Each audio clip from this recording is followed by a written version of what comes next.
If I was to ask you to name an anime film from the 1980s, you would probably say something like Castle in the Sky or My Neighbor Totoro. And if I was to ask you to name an anime film that made you sad from the 1980s, you might say Grave of the Fireflies. But an anime film that nobody would say is Angel's Egg.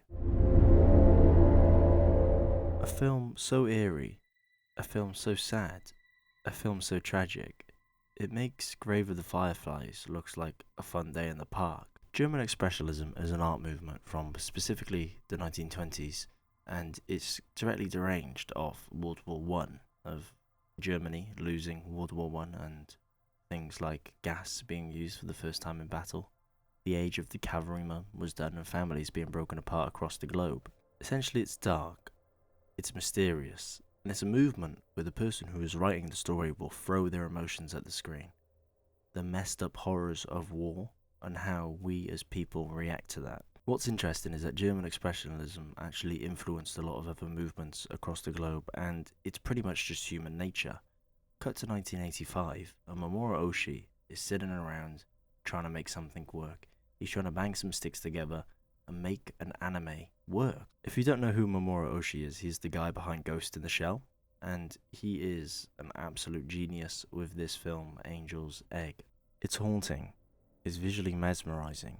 It's a film that's intrigued anime fans since its release, and still does today. But what makes this film feel so special? And why does it continue to captivate us over 3 decades later? In university, I learned a lot about experimentational film, looking at a lot of French films from the 30s, American films from the 40s and 50s, and so on. Experimentational films are films that break the boundaries. They don't form to social cues, they don't form to anything. They just form to what the person who is making it is thinking. And usually it's a reaction to war. It's the deep inner parts emotion of our body being let out. That is what experimentational film is. It's deep, it's raw, and it's bleak. There are only really 2 characters in the film, the girl and the boy. The girl, a mysterious young girl who carries the egg around throughout the entire film, and we don't know much about her. She's left vague. It's almost like a dreamlike sense. And then there's the boy, who is also mysterious. We don't know much about him. He gives some creepy, weird dialogue, but that's the thing about this film.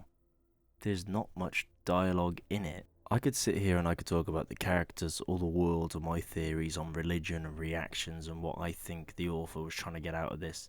But something I really want to focus on is the sound design. Or should I say, lack of it, is what most people would think. Silence can't be part of sound design because it's not a sound.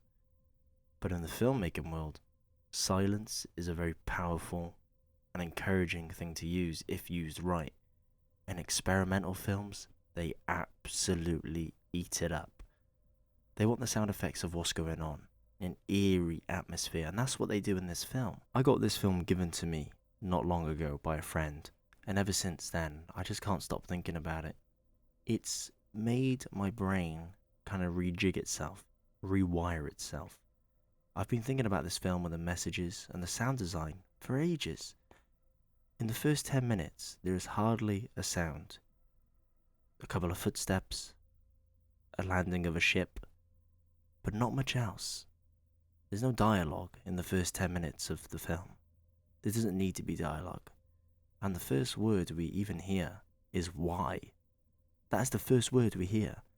Not much is explained, not much is explored, but visual storytelling carries this film with sound design and an eerie atmosphere which is created and boosted by that sound design. I remember abroad in Japan said sound design was one of the key parts of his video. He spends more time on sound design than anything else. Angel's Egg is not a film that hands you the answers. It asks you to think, to reflect on life, existence, and the human condition. It's a movie that leaves an impression, but it doesn't need to do that through dialogue or straightforward storytelling or boring storytelling. It does it through the power to invoke deep emotions within yourself, a response. I had chills watching this film. The character design, the art design, the sound design all come together to create this beautiful world. It's a beautiful world, but it's unsettling, it's thought-provoking, and it's very, very unnerving. I just want to talk a bit about the emotional side to it, the bleakness to it, and why that makes it so great. Most of the time, trying to play on sad tropes never really works in filmmaking. It's one of the things we don't do. We don't try and make something sad. Something is sad because of the situation of the characters. Something is sad because of the situation of the story, or the situation, or the improvisation around it. So, for example, if you're doing a film on World War II, Jewish camps, the connotation is that it's sad because obviously of what went on, right?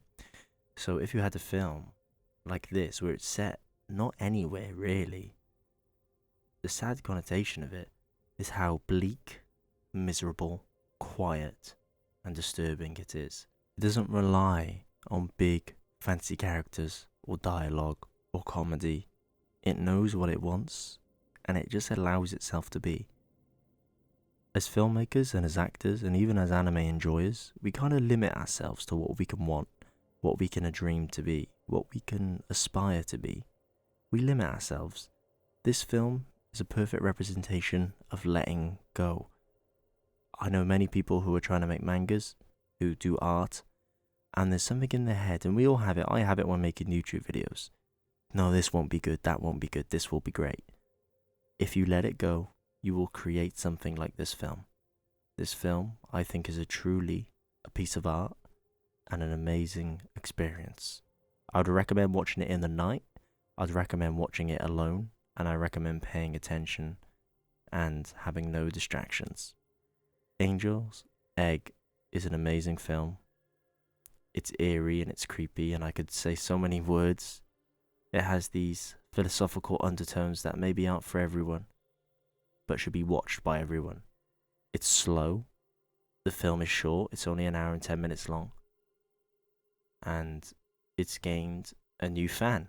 That fan being me. Please go and watch Angel's Egg. Please subscribe. And please just sit down and think. Is my life really going in the direction I want it to go in?